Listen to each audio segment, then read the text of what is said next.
Welcome to the Science and Paranormal with Dr. Yana and Dr. Elliot, where science meets the unexpected, where we delve deep into the mysteries that straddle the line between scientific inquiry and paranormal. Get ready for a mind-altering journey as we embark on this phenomenal discovery together on United Public Radio Network 107.7 FM.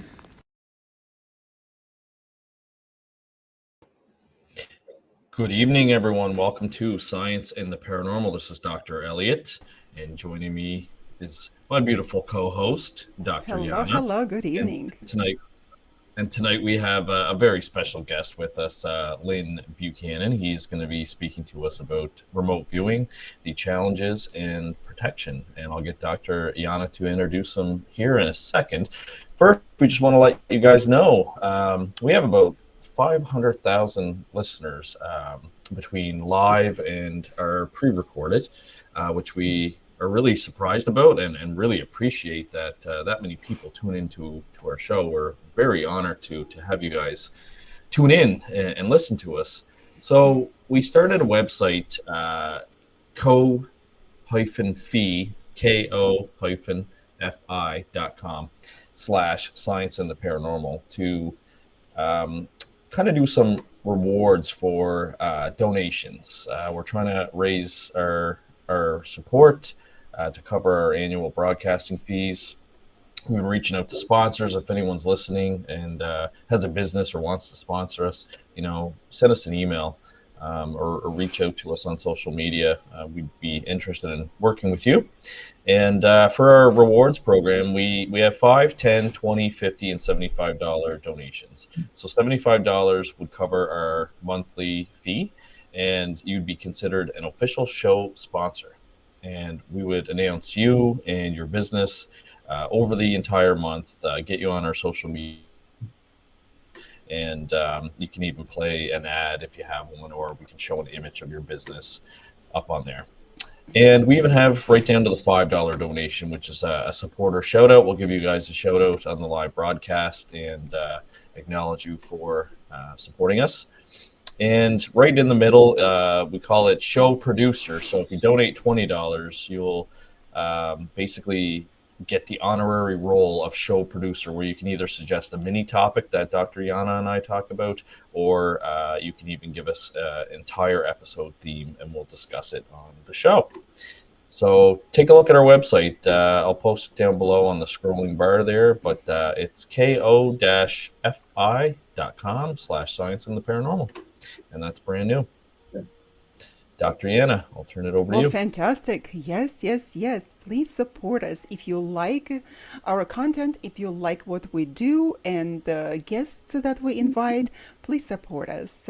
Today we have a fantastic guest again with us, Leonard Lyn Buchanan. He is the author of The Seventh Sense, and he appeared on our show a couple of shows back. He's a retired surgeon, first class, who served in the United States Army as a founding member of the International Remote Viewing Association. As a remote viewer, he served as a trainer in the United States Army Remote Viewing Unit from 1984 to 1992 in the program under so many different names, and one of them is a Stargate project. Hello, Lyn. We're so happy to have you back with us. Hey, thank you for the invitation. I enjoy talking to you all. Wonderful. Well, today's topic we're going to discuss is remote viewing and the protection, how to protect ourselves and probably also the target that we're viewing, if that target needs protection. So that is the topic of tonight's show. So I was watching yesterday, in fact, rewatching Men Who Stare at Goats. And there is Lyn Cassidy. And Lyn, I recognized you in him, and of course with the same name. Yeah. That is a collective character, it is my understanding, of few people who were involved in remote viewing. But interestingly enough, he had your name. Yeah. And they used Cassidy because that way they didn't have to pay me. Oh, And uh, and the character Lyn Cassidy, uh, they had over 20 years of actual events that happened in the unit, and so every one of the characters in that movie is a compilation of different people and mm-hmm. different events and so on. And uh, it starts out with you wouldn't believe how much of this is true. Uh, just about everything that is depicted in the movie is actually true. Yes, because when I It, was watching this, I realized, listen, where is not truth here? Everything is pretty truth to the reality, and even the reporter himself. There yeah. was a reporter, right? Well, the one thing that's not true about it is the storyline because they had to make a fake storyline Yes. in order to pack 20 years of stuff and all those characters into one story, into one movie. So, Now, who was Kevin Spacey? oh, That negative character. Who was he in reality? I don't want to drop names here, Oh, but yeah, okay. that was not a compilation. that That was not. That is so was not a interesting. compilation. No, Not a compilation. no, Wow. that was a constant problem in the military unit. Yeah, but you know, every Is every unit's going to have that. You know, Absolutely. Is there ever any program out there that would not have the opposing party? So it's oh yeah, always like this forces of darkness and light fighting with each other all the time. yeah. So that was Every very interesting. Hmm. every story has its nemesis. Yeah. I was wondering who Kevin Spacey played because I did not quite find of course, when I was researching this topic and over the years when I read about the program, I could not pinpoint the character. So, but everything else was pretty much truthful. Yeah. Well, there was, you know, the general, uh, the bad driver, uh, the maid that killed all the computers, and another sergeant who is never named in the thing, who actually did kill the goat. I mean, that's real, and it's not hard to do. Uh, but and leading into protection, you know, Hmm. the protection thing. But yeah, those events did happen, and I know when I reported to the unit, they had been in uh, they had been operating for about 10 years before I got there, and there's a process called reading you on to a project, and that is they don't do it verbally. They have a sheet of paper that tells you what the unit really does, as opposed to what they tell the public the unit does. And they gave me the sheet of paper, and I started reading it, and I thought, I'm on candid camera. This, the military doesn't do this. Come on. And over the next couple of weeks, I was amazed because they were doing it, and they were predicting troop movements. They were finding missing soldiers. They were uh, they were getting the uh, equipment, the equipment capabilities of different units and all that. Uh, we were always tasked toward foreign units. In fact, uh, Kennedy had pushed a law through that included us, that we could go to jail if we intentionally uh, spied on U.S. citizens. And so the tasking we got, we never did that. Yeah. Well, that was long time ago. Now we are, That in was a long fact, time ago. Yeah. Wish you were around again. so did that pertain only to remote viewing, or that was the situation in United States uh, when it was actually other the case? other intelligence gathering units too. Um, you could spy on U.S. citizens with approval of Congress, and they say it'll take an act of Congress to get me to do that. That's true.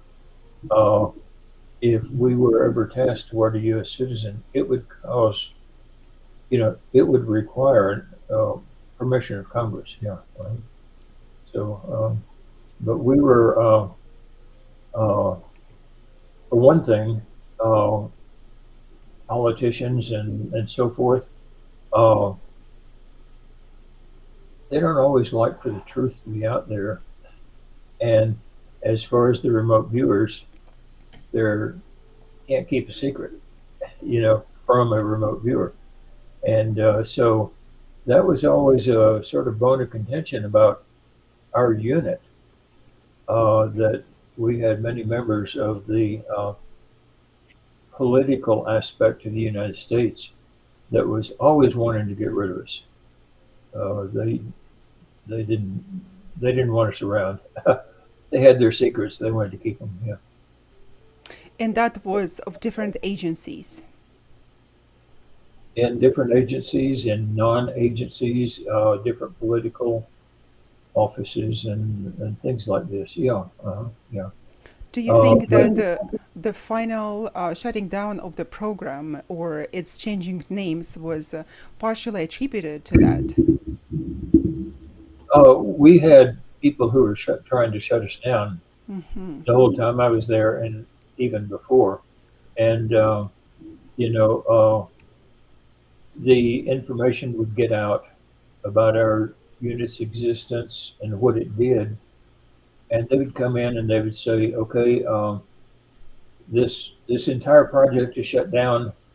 You're just going to be assigned elsewhere," and all that. They come back the next morning and say, "Okay, you're in your new unit, and give us a new project name," and we would just keep on. Yeah.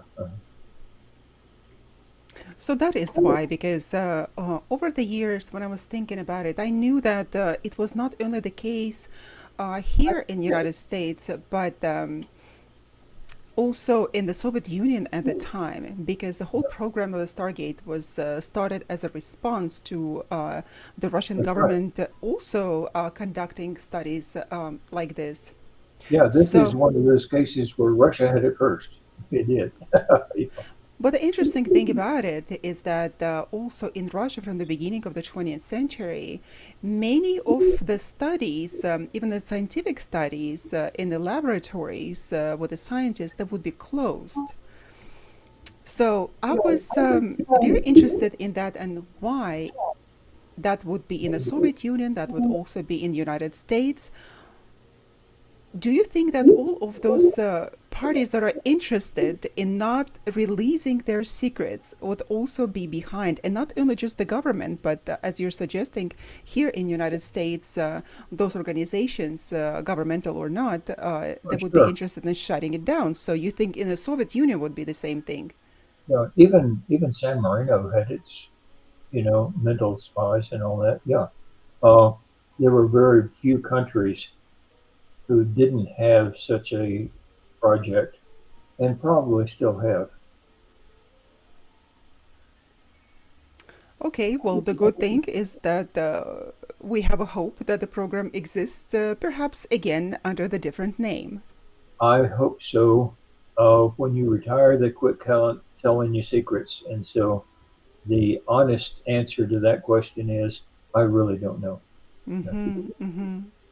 Well, Lynn, how dangerous is it for the remote viewer to perform his or her tasks? Okay. Uh, One of the things you don't want to do as a remote viewer is you don't want to become one with the target. Okay. Uh, for one thing, in the military unit, we had some terrible targets that we had to view and gain intelligence on, and some of those targets, if you started identifying with a target, it could wreck you emotionally and all that. When Ingo Swann developed this method, uh, he he made an absolute rule, and that is you describe the target, you don't identify with it. Uh, there were times when we slipped, each one of us slipped, and it would cause emotional problems for us and all that.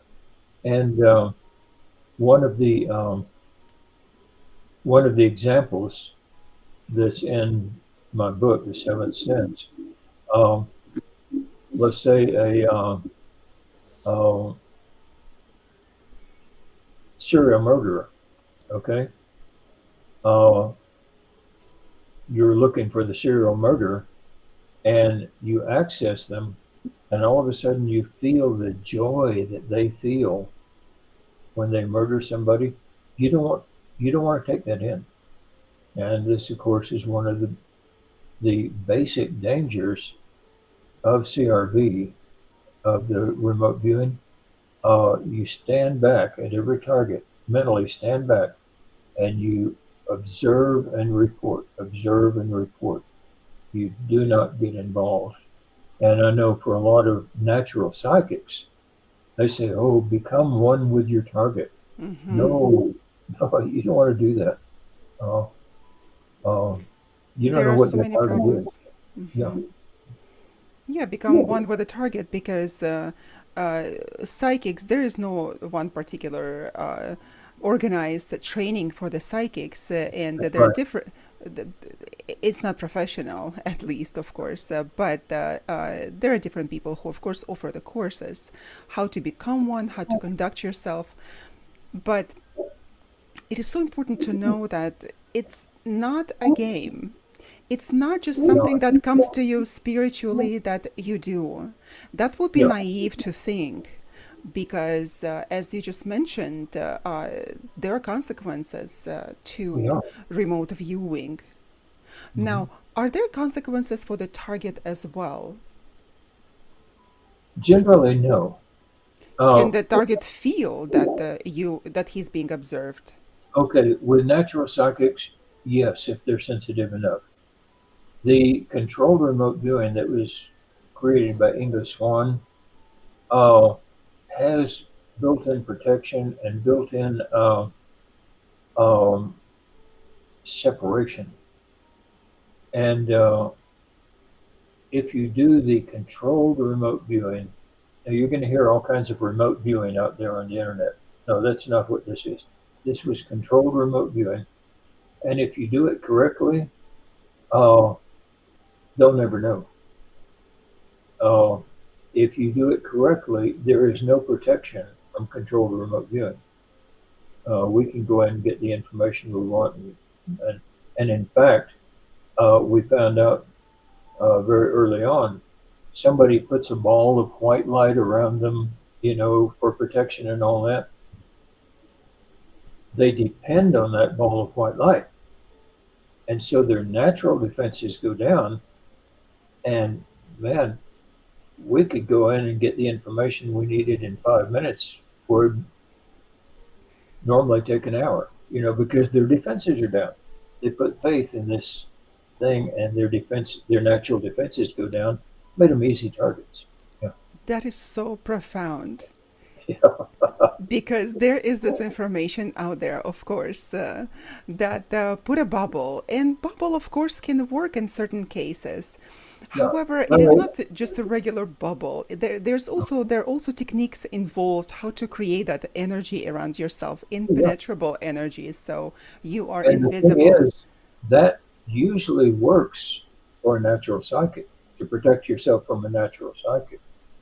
Uh, the CRV, the controlled remote viewing from the very start, was not a psychic process.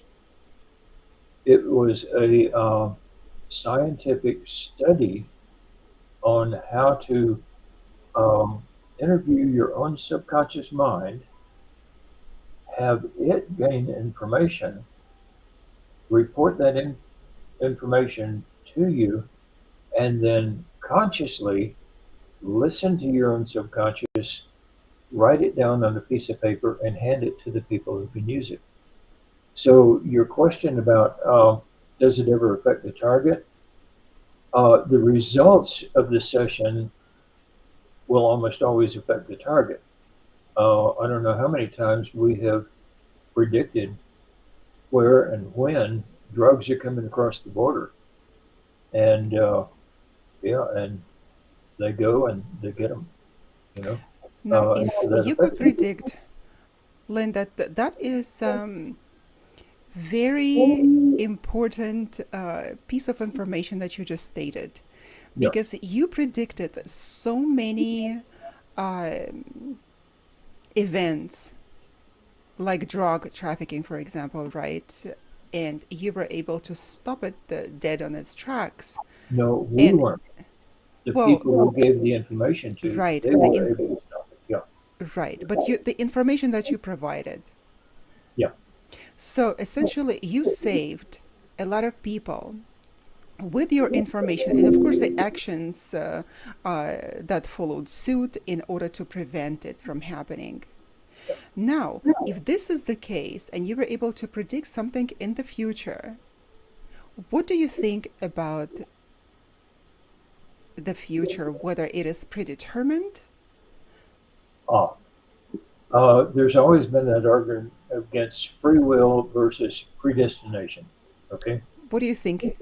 What is your Um, belief in that? what we have found out, and I've done studies on this myself, personal studies, uh, we have an analogy. It's called the bug on the pond of time. Okay.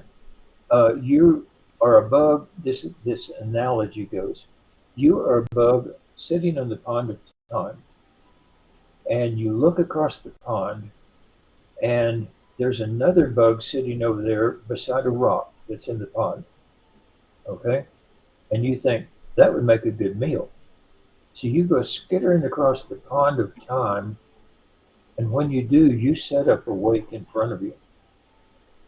And that wake may scare that other bug away. Okay? So you have changed the future as it was when you were standing back here. Okay? And you have changed that future. But when you get there, that rock is there and it's not moving. And what we found is that there are rocks in the pond of time, things that you're not going to change, no matter what. And yet, on other things, you can take action and change them. Okay. Uh, um, I'm going to be in, let's say, you say I'm going to be in New York City on something in the year 2030. Okay. You also find out that a meteorite is going to hit New York City at that same time. Don't go to New York. And you have changed your future. Nothing's going to stop that meteorite. Okay. There are rocks in the pond of time, things that will not change. But other than that, you have free will. And so the whole argument between predestination and free will, the mistake people make is that they believe that their belief is the only way, when in fact, both ways apply. Within limits, you have free will, but that rock is going to be there sooner or later. The other analogy is life is like playing chess with God. God will let you make all these fine moves and all that, and you can capture his men and all this other stuff. You have the free will to play it as you want, but he's going to win the game. House always wins. Yeah, house always. As always wins. Now, Yeah. Lynn, how many times, if you have ever, predicted something in the future and that did not take place? Um, Many times because one of the things that we wanted was for the information that we found out about the future. Mm-hmm. We wanted to make ourselves wrong because we wanted somebody to act on it and make it Mm-hmm. wrong. And I don't know how many times, we would predict something. And what most people don't understand about prediction is that when you predict something, you predict the future as it stands at the moment of your prediction. Then, if you change it, you've improved the world, you've improved life, and all that, but you've also made yourself wrong. And so, one of the goals that we had was to gain the information that would let someone turn around and make us wrong. Now, to be honest, there were a lot of other times too when we just produced garbage. I mean, we were totally wrong, you know. We're human, yeah. But for the most part, um, trying to think of an incident I can talk about. Well, we have another analogy, okay? Mm-hmm. You are a remote viewer. The police come to you and they say, "We're looking for a criminal. Where will the criminal be at 9 o'clock?" And you do your magic session and all that, and you say, "He's going to be sitting at Joe's Bar and Grill eating dinner at 9 o'clock." So at 8:30, the police go out and hide in the bushes. At Waiting for 8:45, him to choke. yeah, at 8:45, the criminal walks up. They jump out and arrest him, and at 9 o'clock, he's in jail. Okay, you were wrong. Now, if you hadn't said that, they would have gone there. Okay, if you had said at 9 o'clock he's going to be in jail, they would not have gone out at 8:30, and at 9 o'clock he would be sitting there having dinner. Okay, and so it's one of those where no matter what you say, you're going to be wrong.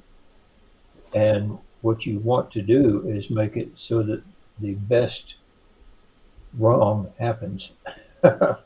And oh yeah, I don't mind being wrong in a case like that. I cherish it. Well, at We the time when you said that you sometimes produced garbage, like you're saying, Yeah. perhaps that nonsense, which you call it, perhaps that was something that changed in the future. Oh yeah. Maybe there was a Oh possibility of what you described and you wrote it all yeah. down, and for you, that was a reality that it was going Yeah. to take place in the future, but it No. didn't take place. Do you think that would not be a complete nonsense, what you call it, No. That's but that's something that that's totally changed? true. Yeah. When But it, Reagan was to conduct a ceremony to turn the lights on the refurbished Statue of Liberty, we were tasked with the idea of uh, find any terrorist activity that will happen during that ceremony. And almost to the man, we found out, oh, Twin Towers going to be hit, knocked down, and bombed, and everything else. Well, it didn't happen. And yet, when it did happen years later, we got our sessions out and realized we described it perfectly. there. You know? And so, yeah, there are things called attractors in time. Uh, one of the hardest, uh, one example of one of the hardest targets you can give to a remote viewer is Pearl Harbor the day before the attack. They will be attracted in time to the attack. But your target is what happened the day before, and it's very hard for them to tell you what happened the day before because of that temporal attraction over to the next day. And yeah, that thing with the Twin Towers and President Reagan, that was a temporal attractor that yanked us off our task and took us to the event. Yeah. Very fascinating. Yeah. Oh, listen, over all the years that we had the project, we kept data, we kept databases, we documented uh, everything, and we learned a ton about the human brain and how it works, human mind and how it works. We learned a ton about psychic functioning that never occurs to even some of the best natural psychics. Uh, Did they ever toss any statistics around your unit on how successful you were in predictions? oh yeah, yeah. Uh, we did a 2 month study one time on practice targets. Okay, because we knew at practice targets we get feedback. When you do an operational target, most of the time they never give you feedback because you're not cleared for the information you gave them. And and so we did a 2 month study on that, uh, judging every single impression one by one. And overall in the unit, we had an average accuracy rate of 72.8%, I think it was. Uh, Wow. yeah, which is pretty high, but it's far from being perfect, you know. Much like anything in the paranormal, it's very hard to be perfect or Oh, yeah. replicate things, and Yeah. that Reproducible. 72% though, that's nothing to stick your nose up in the air at. That's No. highly successful. Oh, listen, if you can do that, It must have had to do with the people working on your unit. Like you guys, did you guys recruit only the best remote viewers? Where would you guys get the people that have that skill? it was a sort of a thing before I got there. Uh, that it was sort of who you know, not what you know, what your ability is. The controlled remote viewing was developed as a method to teach people who are not psychic how to produce the work of a good natural psychic. And so, in the beginning, when they were selecting people to be trained, they picked people who did not have natural psychic ability. Uh, Now, later, once we understood the remote viewing process and all that as well as we did, uh, yeah, they were looking for people with natural ability, and it's called controlled remote viewing because they were looking for people who could do the remote viewing, the psychic work, and teach them the controls that would let them do it to the highest degree of accuracy. Yeah. And of course, there was a person like Kevin Spacey in the movie Men Who Stare at the Goats, right? That couldn't Yeah. perform the task and he got jealous and upset because of it. Yeah. He was inaccurate. So there were people in the controlled remote viewing program. Generally that won.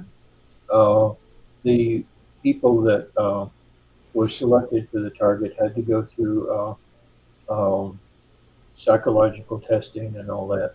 And um, that one person, like I say, it's who you know, not what you know. And they got into the unit. Uh, but That's funny. I think that saying's still very relevant in today's world. It's it helps to have those connections. oh, sure. Yeah. Oh, Yeah. it's always about who you know, right? Yeah. Uh-huh. Especially in our world nowadays, anywhere that I go, it is not what you know, and it's getting worse and worse. So this is very alarming to me. Well, I'll be honest about it. There was no real reason, you know, for me to get in other than the fact that I knew General Silverman. And the event of me destroying the computers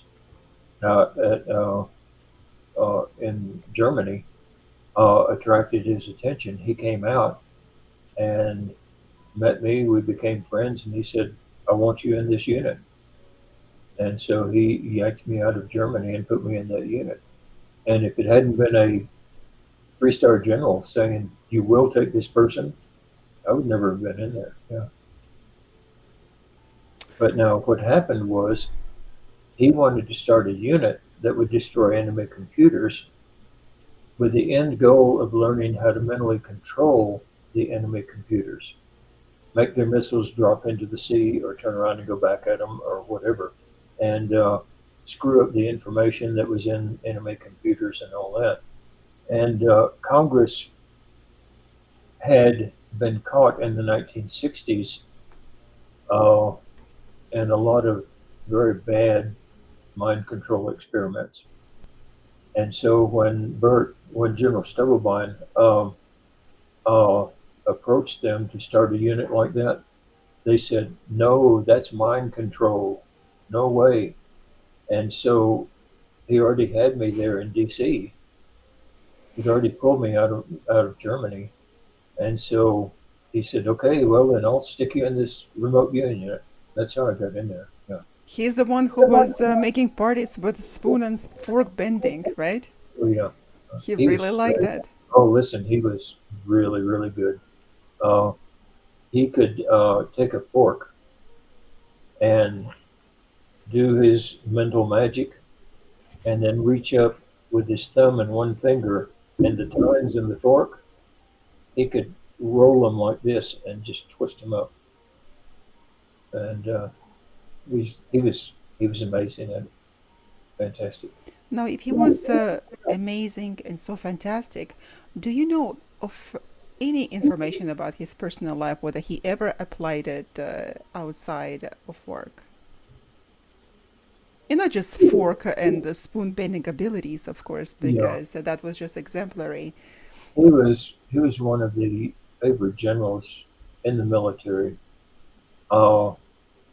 He had I don't know how many thousand troops under him, and so help me, I've seen him go into different units, walk up to each soldier, and call them by name. Man was a genius, and he had gotten promoted above some of his other West Point cadets who were actually up before promotion before he was. And so he had enemies within the general, within the community of generals. And that is why eventually he was forced into retirement and replaced. Because of that, yeah. Mm-hmm. And but Bert was, just a fantastic leader. In the military, you have commanders and you have leaders. And the number of commanders who give commands outnumber the leaders probably 90 to 1. But he was a leader. He was fantastic. Well, I totally believe that. Having worked for the RCMP, which is a paramilitary organization, I can agree with you on that. Yeah. Now, Lyn, you have the program of the International Remote Viewing Association, where you teach remote viewing. Now, do you have the screening process of the people that come to participate in the program, their motives, why they need it? Yeah, and the IRVA, International Remote Viewers Association, doesn't really have a course in medical applications. Now I do, and one or two of the other military trainers, military remote viewers, will have their own medical applications course. But it's taught as medical applications, not as healing. what we have found is that there are all kinds of illness, mental, spiritual, physical, and so forth. And some of them can't be healed. Somebody loses an arm, you're not going to make that arm grow back, you know. But for the most part, if you heal somebody, which is possible, for some reason they have that illness, and if you don't cure that reason, they'll get the illness again or even worse. Right. And so in the controlled remote viewing, what we do is we go into their subconscious mind and do what's called remote persuasion. And we help them work out the things that are causing them to get or stay ill. And as they work those things out, they heal themselves. Not only that, but in the process of doing it, they develop the habits and the understanding of how to heal themselves. And so it becomes permanent. And so not only is it, against the law in the United States for a psychic to say, I can heal you. But also we found out that it's the wrong thing to do. You help a person heal themselves and they stay healed. Yeah. Now, is it with a distant patient or person? Is it the healing is done distantly, or with a person who is on the premises in your presence? Doesn't matter. Doesn't matter. Yeah. Now, if does the person know, the target knows that the healing was being performed at him? That doesn't matter either. Now, when You can do it without permission. Yeah. I'm getting into the interrogation mode. I'm sorry. A lot of psychics say, "Oh, you have to have permission to do it." No, you don't. No, you don't. Now, would you be interfering into the person's destiny? Well, sure. For example, the person is supposed to have this illness to teach him certain moral lessons. Okay, but if you help them work it out so that now they don't need it anymore, okay, then you've helped them. And the remote persuasion and the medical applications is like anything else. It in itself is not good or bad. It's the person using it and why you use it. The remote persuasion to help heal somebody, it's fully capable, use the same tools and techniques. You can make their life miserable. Yeah. And here again is the protection, you protect themselves from their illness, but you also hopefully protect them from their illness as well. Yeah. That is incredible.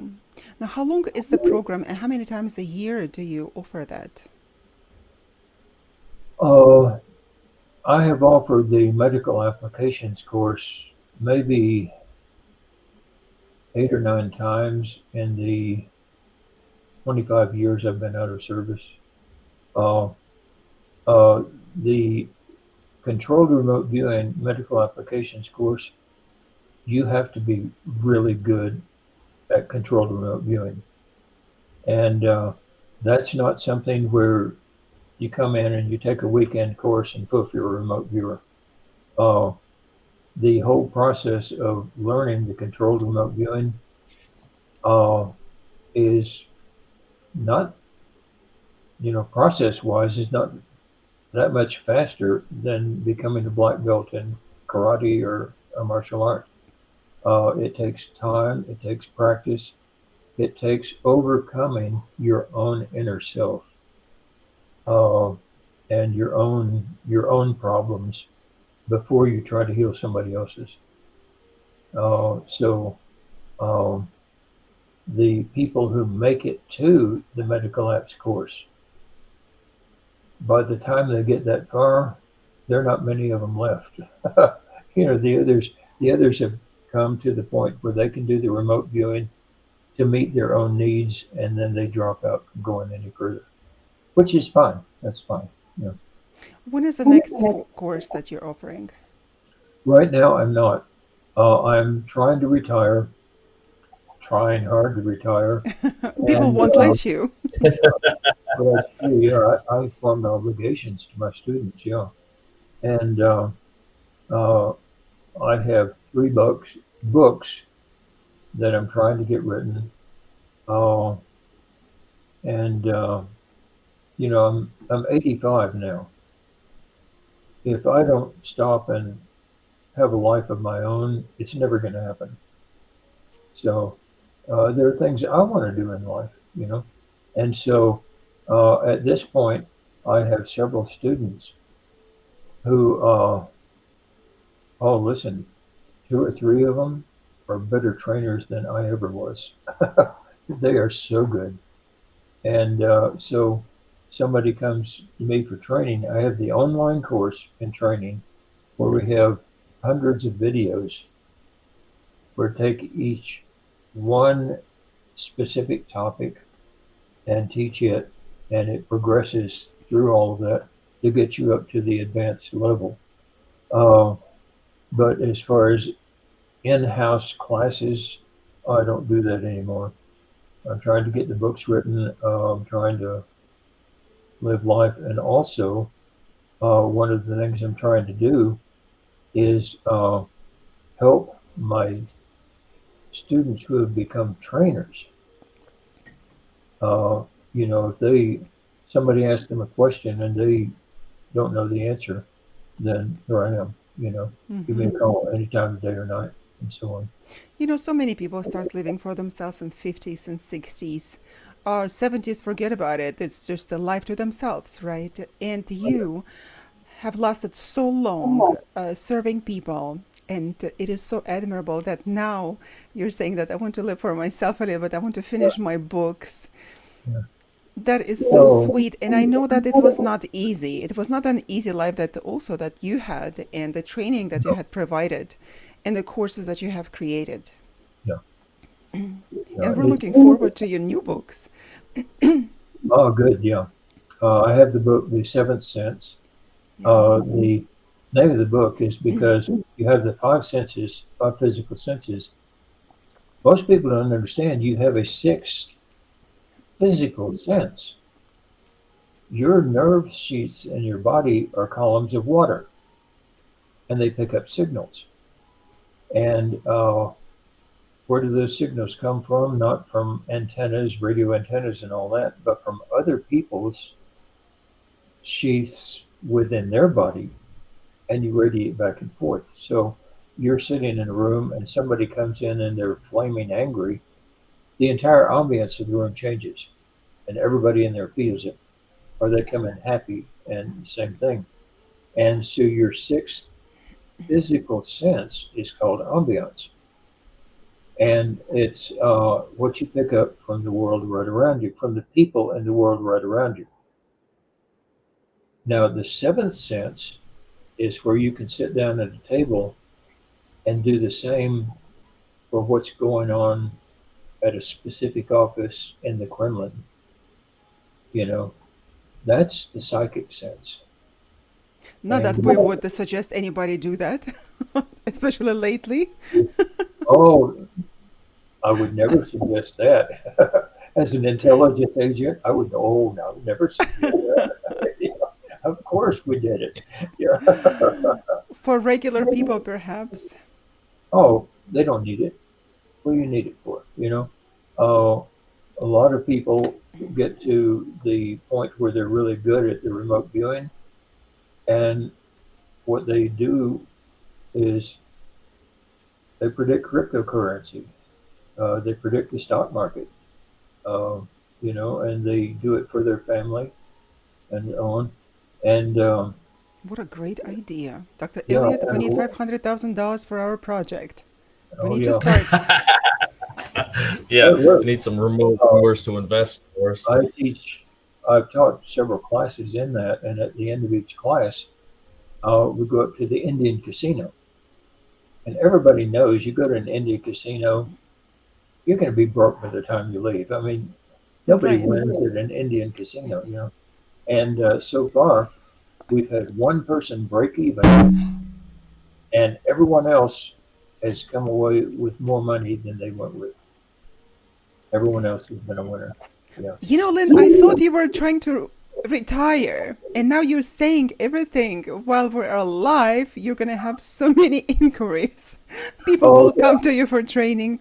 Well, this is one thing I do. You know, I have the students who are fantastic trainers, and so when somebody comes to me with a project, and or if they want in-person training rather than going through the online training, I will send them to one of my students who I know is a good, highly qualified trainer, Oh, and that's we have great.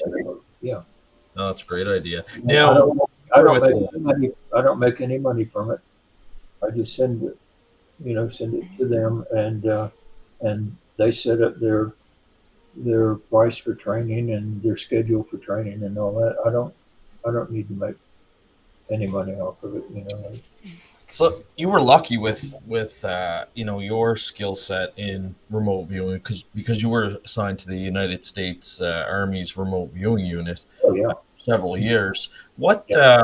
what would people do now? Like if they wanted to be a remote viewer and they did have that Yeah. psychic ability and they took the training. You were, like I said, you were fortunate. You were getting a paycheck from the United States government. What would people do these days? Because there's I, no official remote viewing units. I wouldn't be surprised to find out if the government still has remote viewers that they use. no But comment. and No that, comment. that would not surprise me at all. Um, but yeah, like what kind of work would they get into? Is it more Um, kind of like hobbyist type work now, or would it be like the odd time you might when get you involved in law when you learn to enforcement? Or, control when you learn the remote control controlled remote viewing, it teaches you the methods. It teaches you how to do it, how to get proficient at it, and all that. Then after the advanced course, we will have specialty courses on how to work with the police, how to work with researchers, how to work with treasure hunters, how to work the stock market, and how to work with doctors, you know, on their patients, how to work with the intelligence services, you know, and each one has its own special requirements. We know what those requirements are, and we can train people to do that. But it's important to learn how to do it properly first. One of the first bits of advice I give to people who want to learn the remote viewing is that 90% at least of the remote viewing courses out there on the internet are just psychic courses. And now that everybody's jumped into remote viewing, and it's become the new age term for psychic. And and it's no better than psychic function has ever been. And that before you plunk any money down on a course, uh, do your due diligence. Look to see what they're actually doing and all that. If there's any woo woo to it at all, hey, avoid it. You know, uh, the real controlled remote viewing has no woo woo to it. We don't do that. It's a science. Look to see who's doing it. What are your teachers' qualifications? Did they make something up on their own and they're teaching it?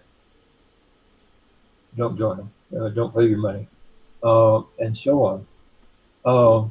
And the second is, if you really want to learn remote viewing, the controlled remote viewing, at the very start, be fully aware that it's going to take practice, patience, practice, patience, practice, patience, and so on. And that to become fully proficient at it may take you as long as it would take a kung fu person to get a black belt. Yeah, yeah. This is not a game. It's not a toy. People can use it as a hobby, but if you really want to get good at it, uh, you're gonna have to work for it. Yeah. Remote viewing as Kung Fu. Yeah. Remote viewing food.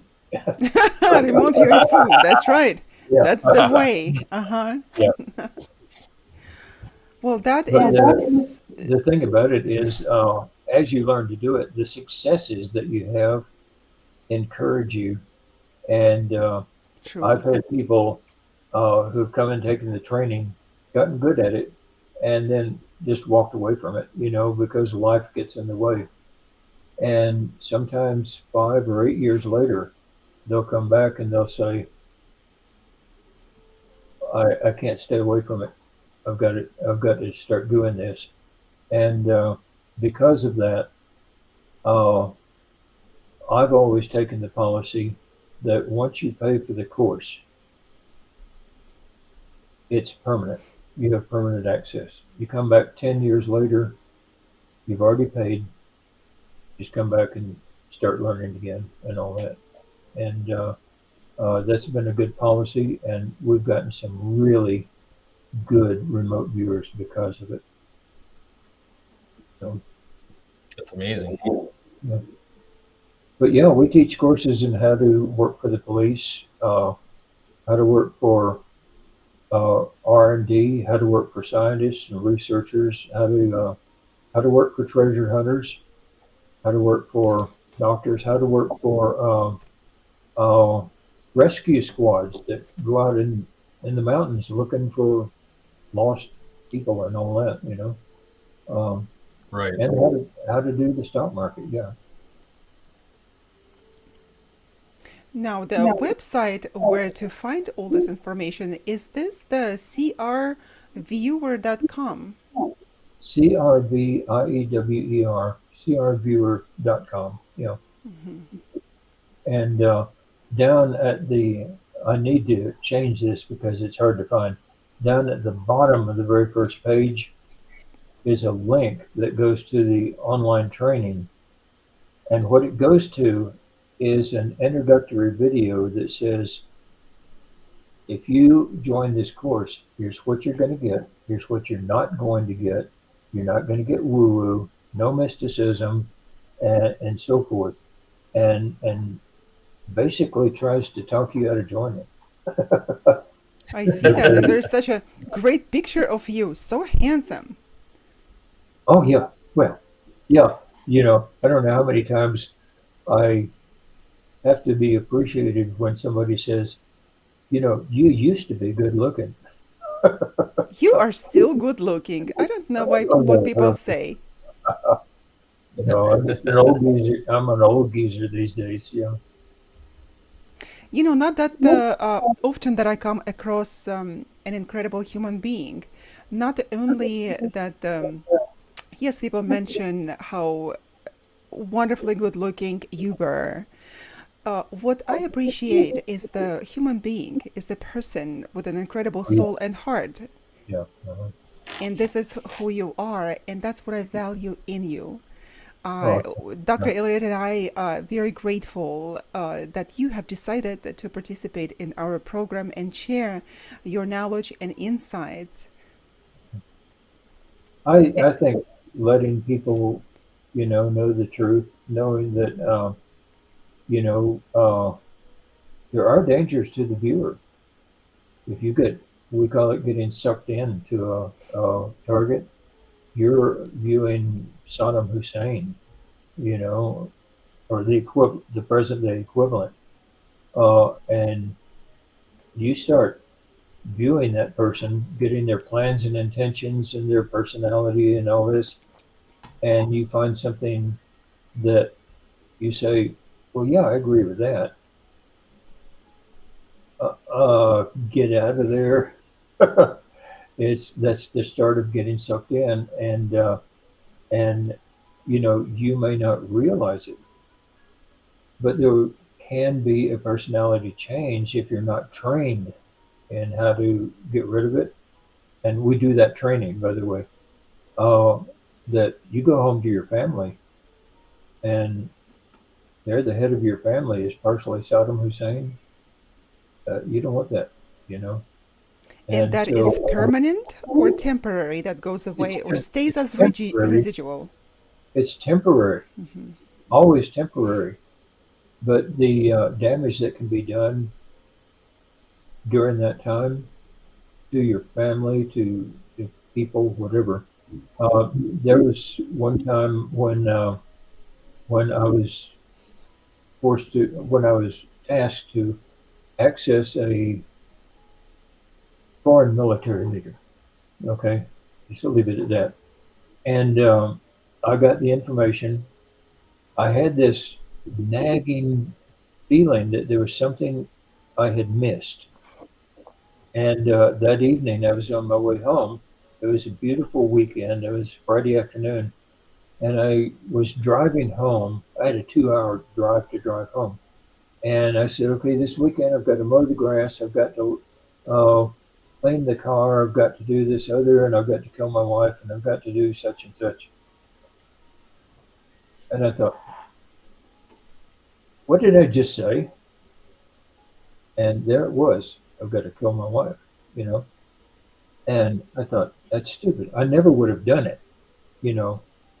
But at the same time, went back to work the following week and found out that that leader's wife had died under very mysterious circumstances that weekend.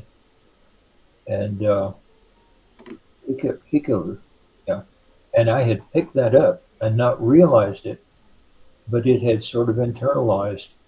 And like I say, I never would have done it, but there it was. And so some of these things, when you're viewing people, now it doesn't happen when you're viewing events or places or things like that, but when you're viewing people and you let yourself even slightly become one with that person, there can be some bad experiences. And we, in our training, we train you how to protect yourself. So this is one thing that we learned over the years, because as soldiers, we were tasked with some terrible, terrible people, you know. You know, as much as I know about the remote viewing, I think I'm going to be participating in your courses. I'm Oh, going to go good. to your website and I Yeah. will dive right in. Yeah. Well, you know, the thing about this paranormal or remote viewing and watching the screen scroll by here and protection. Uh, One of the major things that we teach in controlled remote viewing is protection. Protection for yourself, protection for other people, and for the people you're viewing. One of the things that I've always been proud of is that the work that we did in the military, we saved as many Russian lives as we did U.S. lives, simply by providing the information that kept battles from happening and all that. And not only Russian, but also other countries. We saved as many enemy lives as we did friendly lives, you know. And that's something to be proud of, I think. And I Oh, am too. absolutely. Well, our program has come to an Oh, yeah. end. Look at that. Yeah. Thank you very much for this Oh, incredible well of information that you shared with us. thank you Uh, for the invitation. I Yeah, hope that, it's always good talking to you. oh, Everyone yes, knows. Yeah. yes, and I enjoy our conversation on the phone as well. Yeah. Так что я вам позвоню. Спасибо. Oh, yes, спасибо. Well, we've been live on United Public Radio Network, 107.7 FM, live with Dr. Elliot and Dr. Yana on science and the paranormal. We had a fantastic guest with us today, Lyn Buchanan, and he shared a lot of wisdom with us. So those who are interested, please go to that website and get into those programs. Thank you very much. Have a good night, everyone. И до свидания. До свидания. До свидания. Good night. Good night, everyone. Доброй